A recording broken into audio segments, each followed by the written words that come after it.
नंदी सूत्र की गाथा है तो बुकमार्क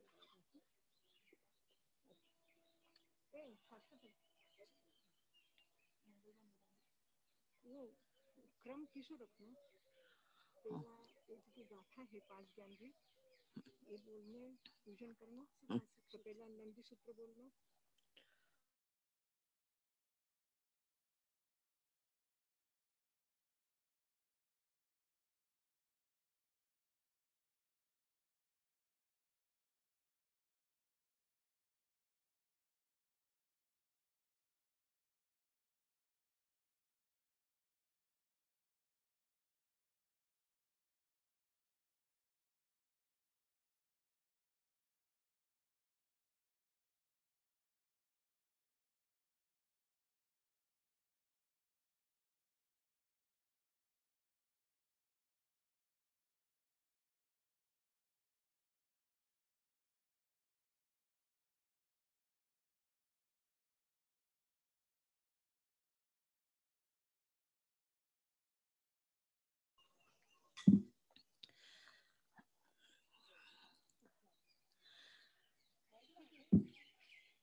आज का दिन अत्यंत महत्वपूर्ण दिन है।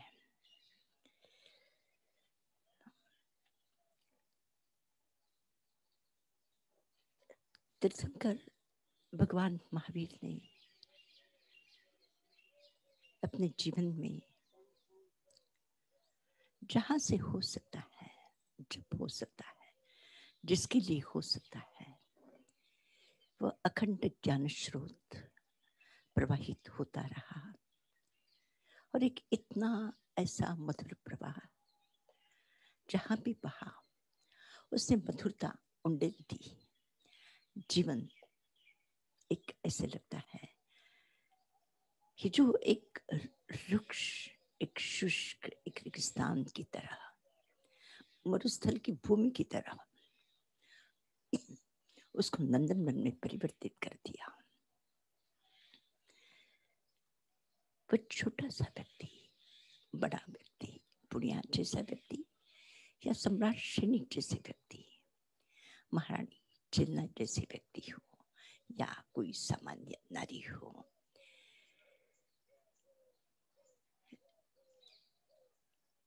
कोई भी क्यों न हो, एक ऐसा प्रवाह जिस प्रवाह ने सैकड़ों वर्षों के बाद में भी जो शब्द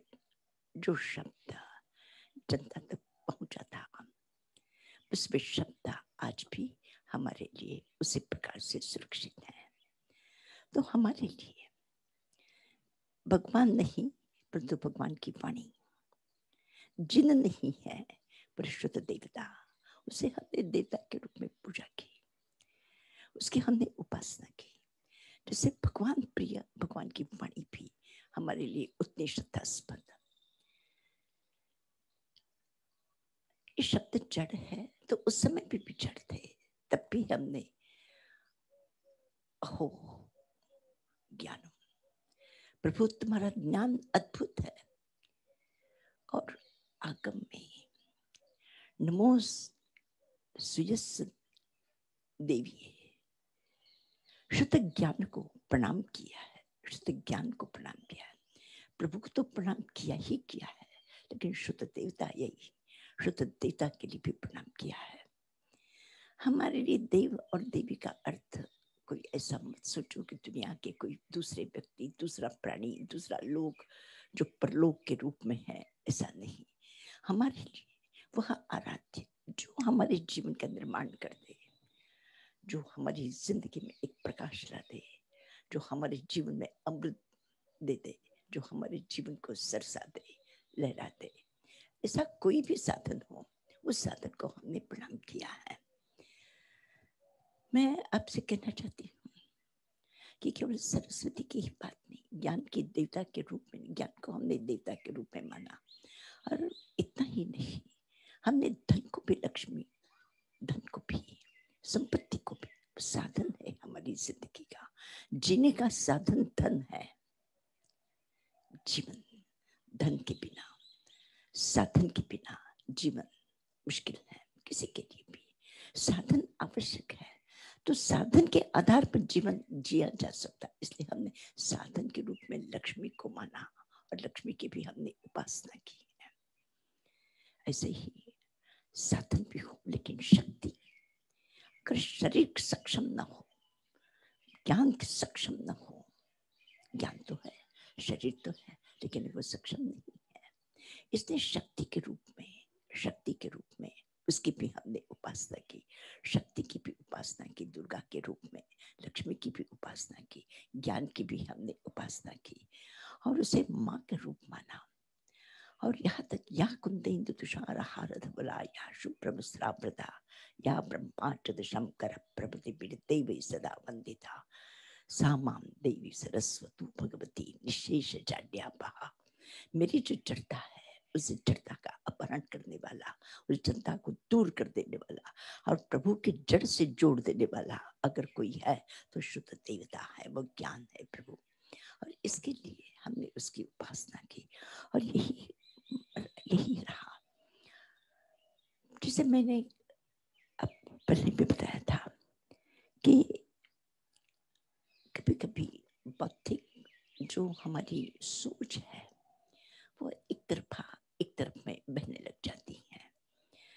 और जिस समय प्रभु ने ज्ञान दिया तो शुद्ध परंपरा चलती चली गई, शुद्ध परंपरा चलती चली गई। एक गुरु ने अपने शिष्य को कहा, और ऐसा नहीं कि हमको सुनकर के ज्ञान नहीं होता, बहुत सारा ज्ञान हम शुद्ध से भी समेट लेते हैं, सुनकर के भी समेट लेते हैं, हमारी समझ बढ़ती जाती है, हमारा विस्तार होता जाता है, शुद्ध से भी होता है। पर स्मरण रखना कि उसकी क्षमता कभी कभी जब हम सुनते हैं, हम सुनने के बाद में अगर हमसे पूछा जाए कि आपने अगर 15 मिनट 20 मिनट आपने सुना है तो उसमें से वापस आप 20 मिनट सुना है तो 5 मिनट वापस सुना दीजिए, वापस उसको दोहरा दीजिए। हम नहीं सुना पाते। हमारी स्मरण शक्ति बड़ी, हमारा दिमाग ठिकाने ही नहीं है, वो जितना हवा की तरह, जैसे हवा भी जितनी चंचल है उतना ही हमारा दिमाग, हमारी बुद्धि ऐसे चंचल है, बहती जाती है। जैसे बहते हुए जल पर कोई अगर पेंटिंग करना चाहे, उस पर पेंटिंग करना चाहे उस नदी की धारा पर, तो जैसे वहां पे मुश्किल है, उसी प्रकार से हमारी बुद्धि पर, हमारी ज्ञान की विशेषता धारा पर अगर कोई ऊपर से शब्दों का चित्र अंकित करना चाहे तो बहुत थोड़ा सा अंकित, वो रंग डाला हुआ महसूस होता है, पर हम उसको पकड़ नहीं पाते हैं। और ये एक तरह से ऐसी, ये इतनी ऐसे क्या कहा जा सकता है कि अस्थिरता है। तो हम, और ये नहीं है कि आज, उस समय भी ऐसा ही रहा होगा, उस समय में भी ऐसा ही रहा होगा। और ये जो, इसलिए पृथ्वी कहा कि गुरु है, शिष्य को वो अपना जीवन समर्पित करता है, रोज रोज रोज रोज सुनाते सुनाते सुनाते कुछ तो याद रह जाएगा। और इसके बाद में भी साल भर पहले क्या कहा था वो भूल जाएगा, फिर भूल जाएगा, फिर भूल जाएगा। और इस तरह से इतना विराट ज्ञान धीरे धीरे धीरे धीरे धीरे क्षीण होता चला गया। आचार्य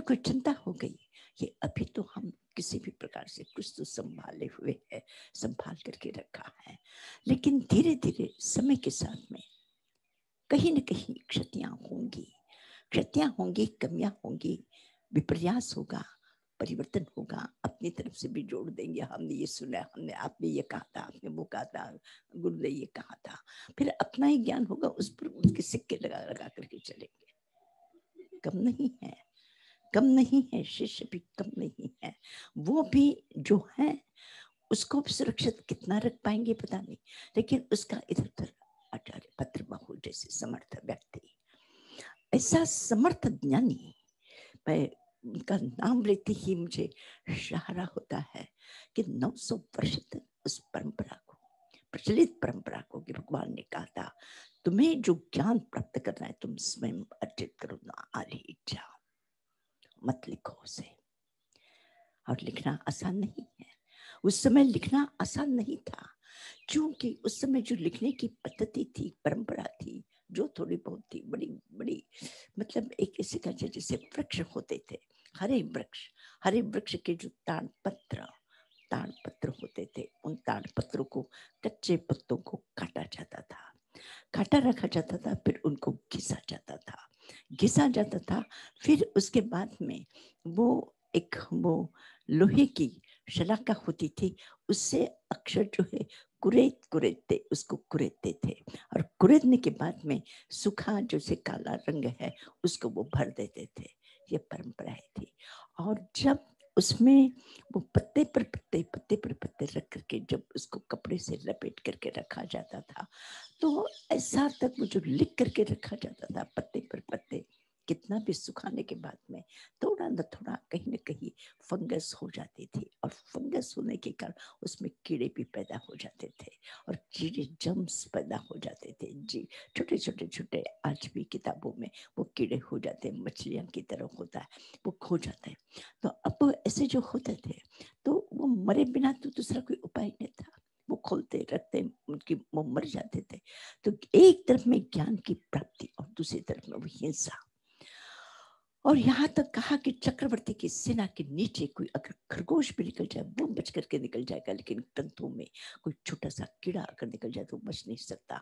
वो ग्रंथ लिखा जाना वो एक हिंसा का कारण था, इसलिए आचार्यों ने निश्चित रूप से जो सोचा होगा वो सही ही सोचा होगा, लेकिन फिर भी आचार्य ने देखा एक तरफ में ये है और एक तरफ में मनुष्य का अज्ञान रहा, तो वो तो छोटे से कीड़ों को बचाएगा, फिर तो आदमी को आदमी मारने के लिए बैठा है।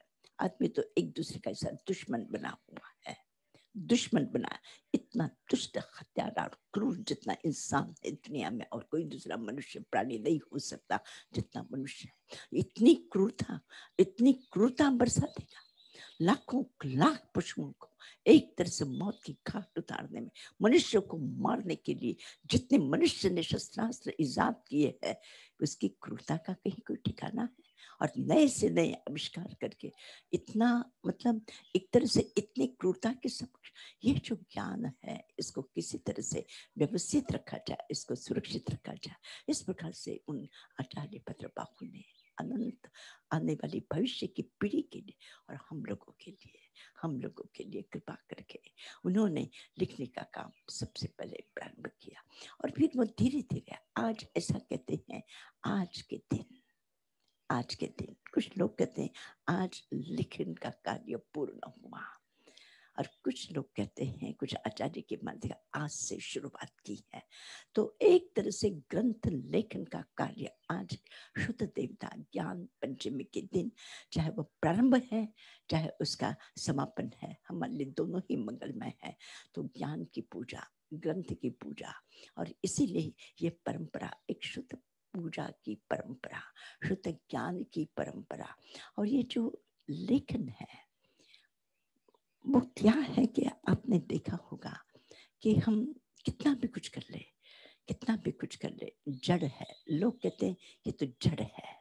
थोड़ी सी आध्यात्मिक जगत में भी विचार के एक तरह से किनारा पराकाष्ठा, वो शोध खोजने वाले वो जो लोग हैं उन्होंने कहा ये तो जड़ की पूजा है। मैं कहती हूँ जड़ की पूजा करने वाले क्या इस किताब का अनादर कर सकेंगे? इस किताब का अनादर कर सकेंगे? जो जड़ की पूजा, इसे जड़ की पूजा का करके इसका एक अलग धर्म से जो विचार करते हैं उनको से मैं आप भी कोई भी उसको जाना जा सकता है उनसे कि क्या आप किताब का अनादर करेंगे, इन शास्त्रों का अनादर करेंगे, उस अक्षर का अनादर करेंगे। खैर अनादर तो किसी का नहीं करना है, लेकिन एक पैर तो हम कपड़े पर रख ही देते हैं, क्या किताब पर हम इस तरह से उसके अनादर के साथ में उसका स्पर्श कर सकेंगे? नहीं करेंगे। इसलिए हमारे मन में जो साधन है उस साधन के प्रति सम्मान है। आप जैसे एक सिंपल एक कागज की नोट है, उस कागज की नोट को भी कोई पैर नहीं लगाएगा, क्योंकि हमारी जिंदगी का साधन है। जो भी साधन है जिससे हमारा जीवन निर्मित होता है उस जो हमारी जीवन की सुरक्षा का साधन होता है, उस साधन के प्रति हमारे मन में सम्मान होता है, फिर पूजा का भाव होता है, फिर उसको सुरक्षित रखने का विचार होता है। तो इसी दृष्टि से आज शुद्ध पंचमी ज्ञान की पूजा, और मैं कहती हूँ कि ये जो साधन है, मैं एक तरह से साध्य की प्राप्ति के लिए साधन नितांत नितांत आवश्यक है। और साधन तो जड़ ही है, साधन मात्र जड़ है। शरीर जड़ नहीं है कि हम कान से सुनते हैं, कान से सुनते और कान को पुण्य का उदय माना है। शुद्ध श्रवण जो है वो पुण्य का उदय माना है। तो ये पुण्य है, साधन है, पुण्य भी साधन है। और साधन के रूप में हम उसका सम्मान करते हैं, आदर करते हैं। तो हम जब भगवान की पूजा करते हैं, जब भगवान होंगे तब उनके चरण स्पर्श करते होंगे, उनके पास बैठते होंगे, नमो जनानम कहते होंगे, तो किसकी पूजा? शरीर की पूजा। शरीर जड़ है, क्या हम उसकी पूजा, उनको प्रणाम नहीं करते? आज साधु संतों को, गुरु भगवंतों को प्रणाम नहीं करते? तो वो जो प्रणाम करते हैं वो किस दृष्टि से, किसको करते हैं प्रणाम? हम कहने को आत्मा तो तुम्हारे पता नहीं, तो उनकी आत्मा को तो तुम्हें क्या पता होगा। प्रणाम किसको किया जाता है? ये वह शरीर, वह माध्यम, जिस माध्यम से तुमने उसको पाया है, उस माध्यम को भी तुम सम्मान देते हो। तो मैं इस तरह से आज हमारे लिए और उन आचार्यों को, उस आचार्यों की परंपरा को जो नंदी सूत्र में जय जय जग जीव छोनी व्यान हो जग गुरु जगानंद हो जगना हो जग बंधु जय महापा महावीर हो, उस महावीर से उसका जय जयकार हो, उसका जय जयकार हो। उसका तो जय जयकार हो चुका है, उसका जय तुम करोगे। भगवान महावीर स्वामी की जय, जय जगत जीव जोनी। तो मतलब ये जय जयती, जय जय हो तुम्हारा, तुम्हारा जय हो, तुम्हारा जय हो। इसका मतलब है किसकी जय करते हैं आप, किसकी जय करते? उनका तो वो तो पूर्णतः को प्राप्त हो चुके, उनका कोई अधूरा नहीं रहा। हारे तो तुम हो, जय अपनी मनाओ। हारे तो तुम हो, अपनी जिंदगी में हर जगह हर क्षेत्र में हारे हुए तुम हो।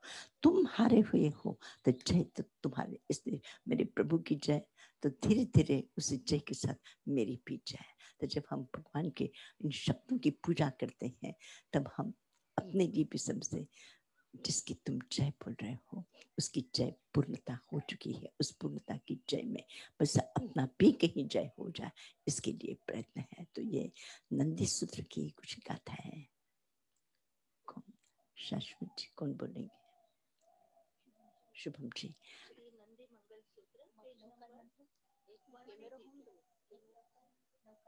थोड़ा सा माइक के लिए सुना नहीं तो आटे बैठे लोग सुनाइए। अच्छा, नौकार मंत्र बोल दूं?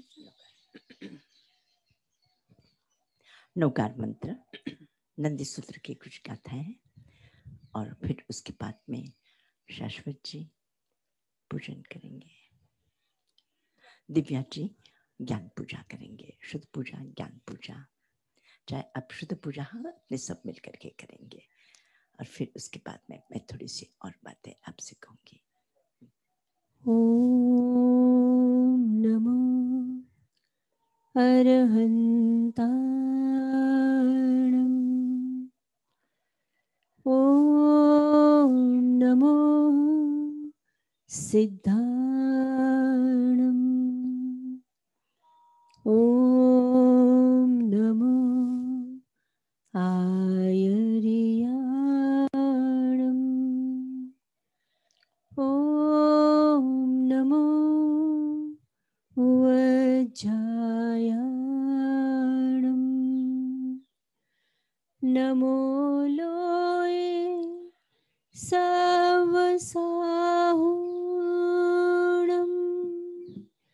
एसो पंच नमोकारो सवपावपणासनो,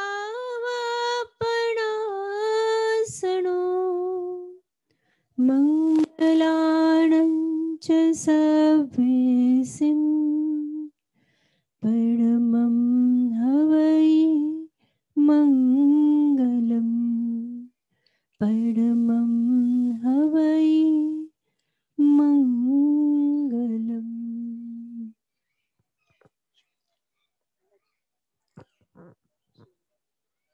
श्री नांदी मंगल सूत्र मंगलवाणी पेज नंबर 182। अलग अलग प्रकाशन में अलग अलग नंबर होंगे। श्री नांदी मंगल सूत्र। जय जग जीव जोनी वियानवो जग गुरु जगानंदो जगना हो जग बंधु जय जग पियाम हो भयवम जय सुयानम पभवो तीर्थयराणम अपचिमो जय जय गुरु लोगानम जय महपा महावीरो भद्दं सवजगुच्चोयगस्स भद्दं जिनस वीरस भद्दं सुरासुरनमंसि यस्स भद्दं धूयरयस्य गुणभवन गहन सुयरयन भरियदंसन विशुद्धरत् संगनगर भद्दं ते अखंड चारित पागारा संजम तव तुम्बारयस नमो सम्मत पारियस अपरिचक्कस जवो हो सया संग चक्कस भद्दं शीलपरागुसियस तव नियमतुरयजुतस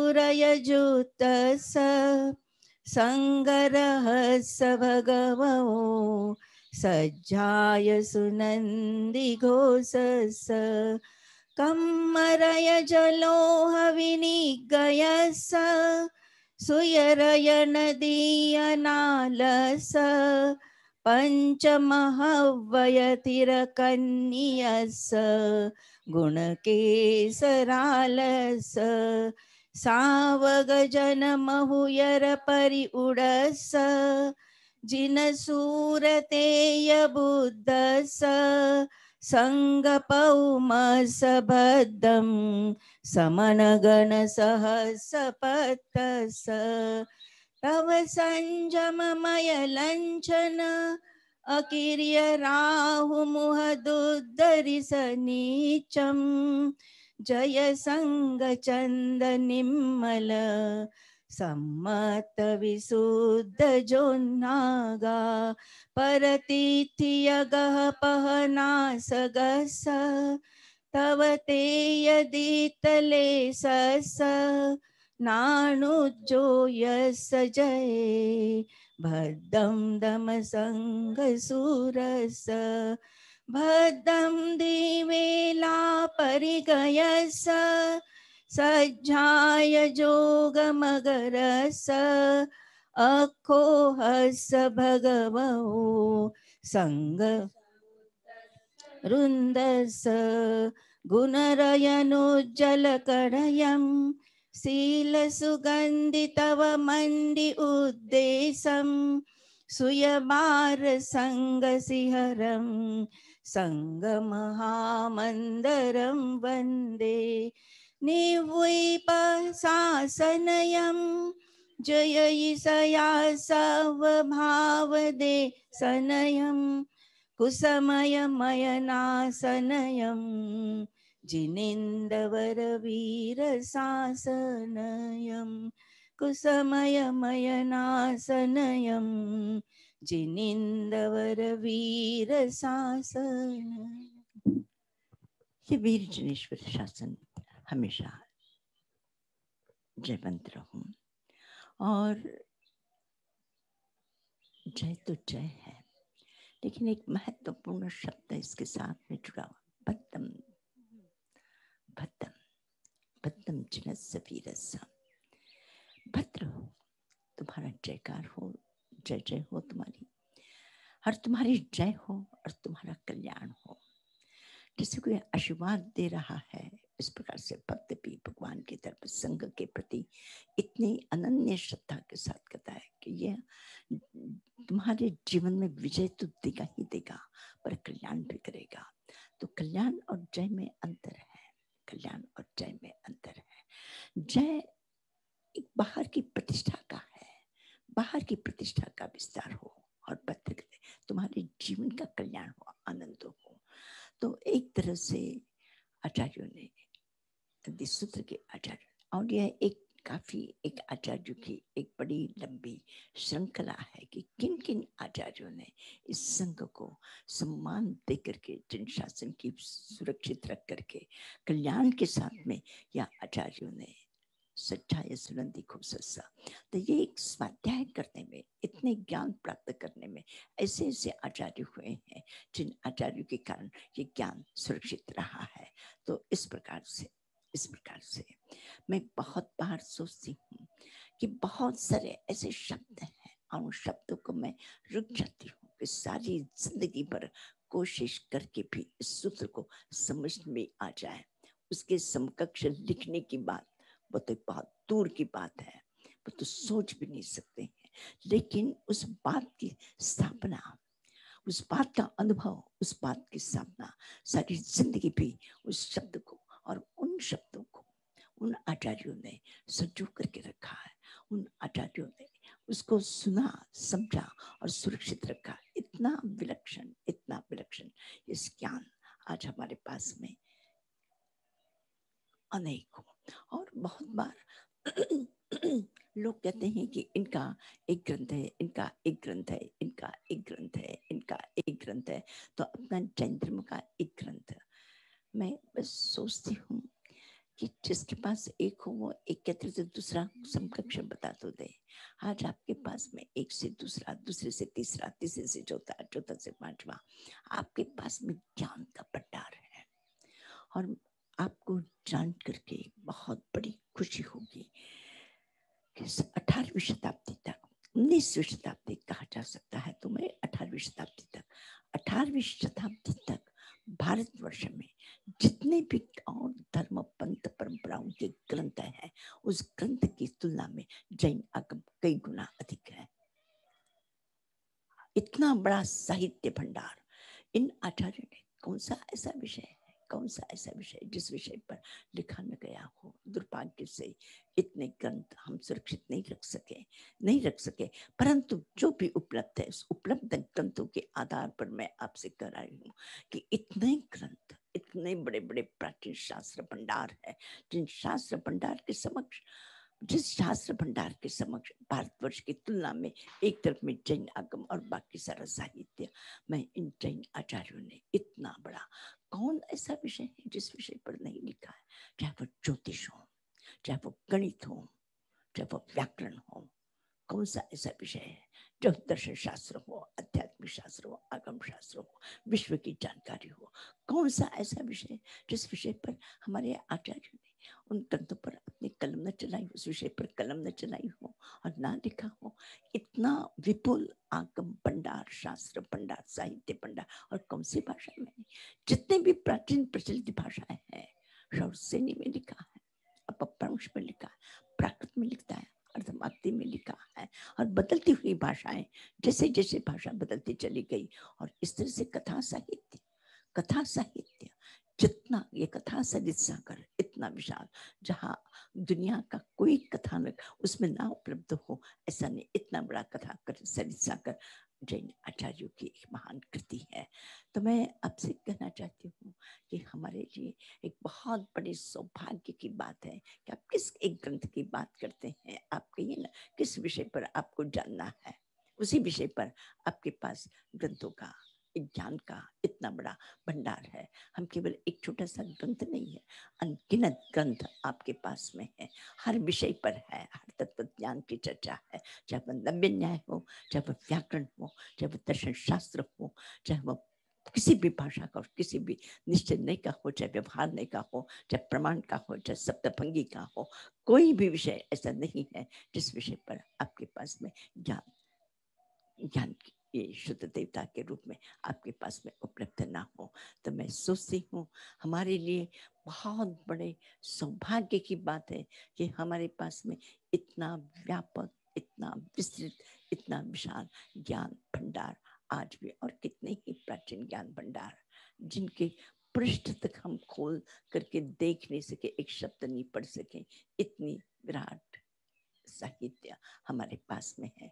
तो कम से कम मैं उन तमाम आचार्यों को, लोगों ने कोशिश की है, बहुत लोगों ने प्रयत्न किया, बड़ी, मैं तो सोचती हूँ मैंने उन लोगों को देखा है, उन लोगों के लिए बस वो ज्ञान की सुरक्षा की अतिरिक्त और कोई दूसरा विकल्प नहीं। गुरुदेव को भी ज्ञान से बहुत ज्यादा लगाव था। वे एक ही किताब को एकदम सुरक्षित रखना चाहते थे, रख लेना चाहते थे। कभी कभी वो चुकता था, लेकिन इस तरह से एक एक ग्रंथ को वो सुरक्षित रखने की कोशिश करते थे। और तो एक तरह से यही एक आचार्यों ने, और ऐसे ऐसे हुआ है, अपने आवश्यक सामग्री को छोड़ दिया है, लेकिन ग्रंथ अगर कहीं मिलता है तो ग्रंथ को उठा करके वो चले हैं। ऐसे ऐसे जिस समय मैं कठिन में गया था राजस्थान में, जैसलमेर में उस ज्ञान भंडार को मैं देखने गई थी। मुझे आश्चर्य होता है, अपनी सुरक्षा तो एक तरफ में, पर जैसलमेर का जो ज्ञान भंडार, तो एक तरह से वो मंदिर में जाओ, मंदिर के अंदर में जाओ, अंदर में और फिर एक अंदर में जाओ, और फिर उसके जिस समय वो लेकर के आए हैं, कम से कम सैकड़ों किलोमीटर तक आज भी कोई एक घर नहीं दिखाई देता। और ऐसे लगता है कि किस तरह से इन ग्रंथ को उठा करके बचाने के लिए, सुरक्षा के लिए, सुरक्षित रखने के लिए, कि कहीं एक भी चीज इधर उधर ना हो जाए। इतना इतना एक तरह से उसके प्रति उन लोगों ने उसके प्रति सुरक्षा का भाव था। वो सुरक्षा का भाव था कि अपनी सुरक्षा हो या ना हो, लेकिन ग्रंथों की सुरक्षा हो। तो वो एक अंदर की गुफा, फिर उस गुफा के अंदर में एक आदमी खड़ा चल भी नहीं सकता, क्योंकि बाहर में कुछ लोग खत्म कर रहे थे, शास्त्रों को जला रहे थे, क्या कर रहे थे, मैं उन विषय की बात नहीं करती हूँ, लेकिन ग्रंथों की सुरक्षा उनका सबसे बड़ा उद्देश्य था। तो अपनी सुरक्षा के लिए कोई जगह बनाई या न बनाई, लेकिन ग्रंथों की सुरक्षा के लिए उन्होंने अंदर गुफा के अंदर में जा करके उन ग्रंथों को अपने स्वयं अपने पर बोझ लाद लाद करके, किताबों का वजन ज्यादा होता है, कपड़े का अपने उपकरण हल्के होते, लेकिन किताब, और मैं भी बिहार में चलते थे तो सामान तो इतना जितना होता था, वही 2-4-5 कपड़े, 2-4 चीजें अपनी होती थी, लेकिन किताबों का मुझे भी बहुत शौक था। मैं भी वो जितना सामान होता था उससे ज्यादा किताबें ज्यादा होती थी, उनको ले लेकर के चलते थे, ढोते थे। तो एक तरह से वह ज्ञान की सुरक्षा का ही सुंदर परिणाम है कि आज 2500 साल के बाद आप किसके बल पर खड़े हैं, किस बल पर आप खड़े हैं। अगर आपके पास में साहित्य न हो तो आपका कोई आधार नहीं है, आपका कोई आधार नहीं। साहित्य के साधन से ही आप समृद्ध हैं, साहित्य ही आपका धन है कि जिसके कारण आज आप सुरक्षित हैं। तो एक तरह से आज हम उस परंपरा को सुरक्षित रख रहे हैं, मुझे बहुत अच्छी लगती है। हाँ, मैं परंपराओं के संबंध में मैं थोड़ा सा मुक्त हूँ, कोई बंधन में नहीं है कि जड़ पूजा की जाए या न की जाए। हमारे मन में सम्मान होता है, हम किस तरह से, जब हमारे मन में सम्मान होता है तो हम हाथ ही जोड़ते हैं, हम शब्द से बोलते हैं। आखिर जड़ ही तो साधन है, ये साधन क्या, हाथ जोड़ना जड़ साधन नहीं है, हाँ, प्रणाम करना ये भी जड़ साधन नहीं है, जय बोलना ये जड़ शब्दों के द्वारा ही हमारी अभिव्यक्ति नहीं है, हमारे साधन मात्र। पर उसे मत कहो, इस जड़ से ही जड़ता मिटेगी, इस जड़ से ही जड़ता मिटेगी। जीवन की जड़ता अगर मिटानी है, ये जड़ ही साधन है, इससे साधन की अवमानना करना उचित नहीं है। तो एक दृष्टि से आज हम थोड़ी सी साथी दिव्या जी और साथी से शाश्वत जी थोड़ी सी वो जो विधि है ज्ञान पूजा की वो संपन्न करेंगे। आज ही वहां पे करेंगे।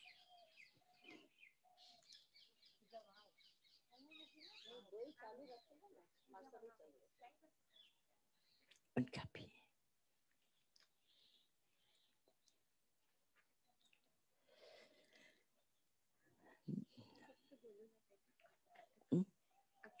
ऐसे श्लोक बोलिए। हाँ।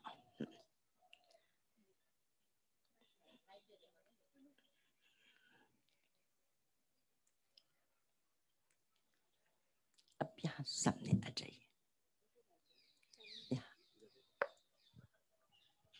इस तरफ में आ जाइए दिव्या जी।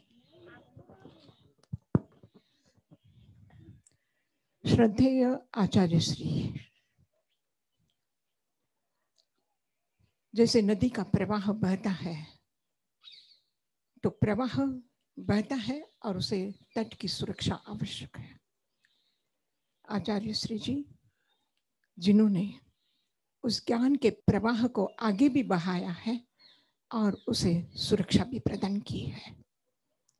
जय सुयानम पभव, वो प्रवाह को जीवन जन्म देने वाले भगवान महावीर की उस प्रवाह को आचार्य श्री जी लगातार प्रतिदिन उस प्रवाह को आगे बहा रहे हैं।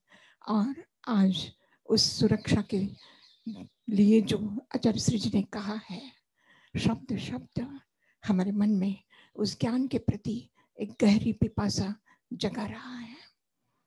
आचार्य भगवंत अभी हम सबके भाव को प्रवाहित करते हुए, उसे सुरक्षा प्रदान करते हुए, उस ज्ञान सागर का एक महान मूल्यवान रत्न कल्पसूत्र की पूजा करेंगे।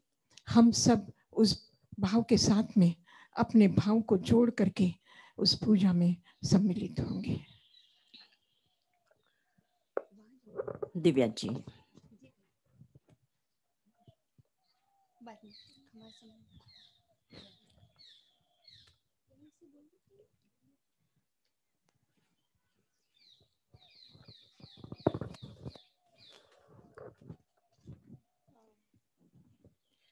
दिव्या जी ऐसे बैठ जाइए, जो लोगों के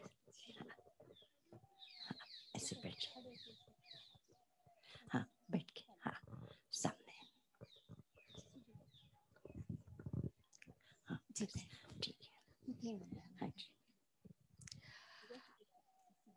ओके। 5 ज्ञान के प्रकार और 5 पूजाएं। प्रथम मति ज्ञान की पूजा करेंगे। आप सब लोग भी जुड़िएगा।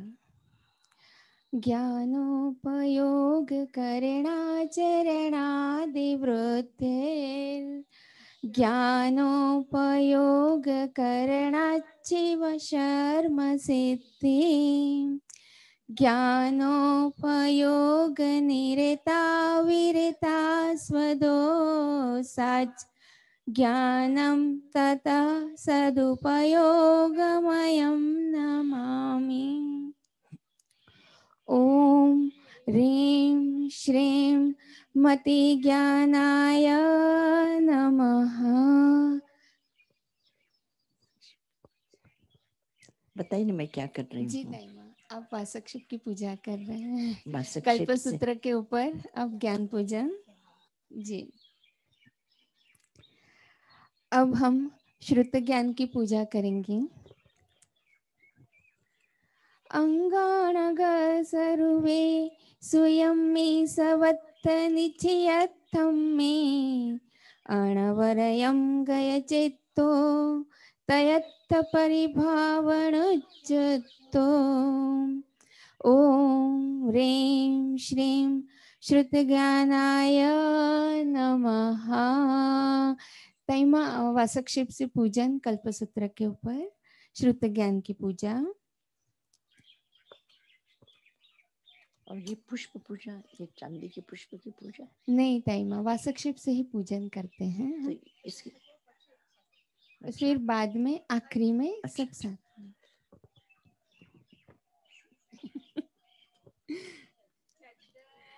पचाय गुणाय रस सया पयासी करणोधरस,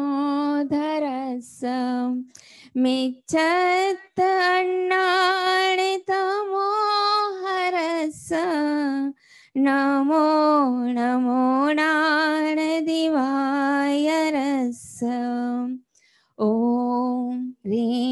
श्रीं अवधिज्ञानाय नमः। तैमा वासक शिव से पूछा। अब मनः परयो ज्ञान। अन्नान सम्मोहतमोहरस नमो नमो नान दिवाय रस पंचपयारसुवगारगस सत्तान सवत्थपयासगस ॐ ह्रीं श्रीं मनः पर्याय ज्ञानाय नमः। वासक शिव से पूजन। अब केवल ज्ञान का पूजन।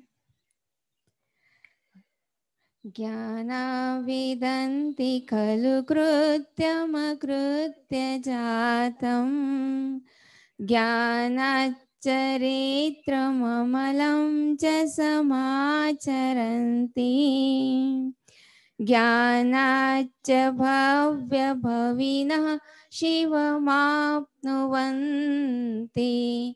ज्ञानं निदानमखिलोत्तम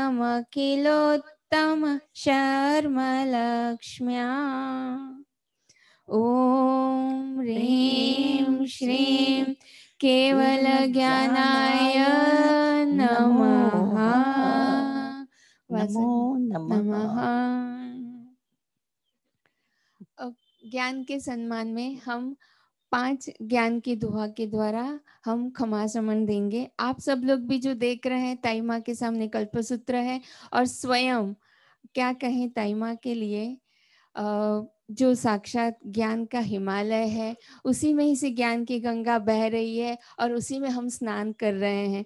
आज एक आश्चर्यकारी घटना है कि ज्ञान की गंगा खुद ज्ञान की पूजा कर रहे हैं।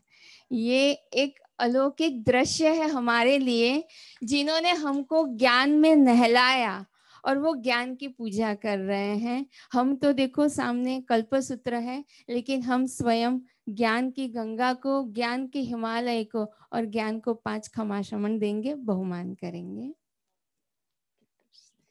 मैं अब दुआ बोलती हूँ।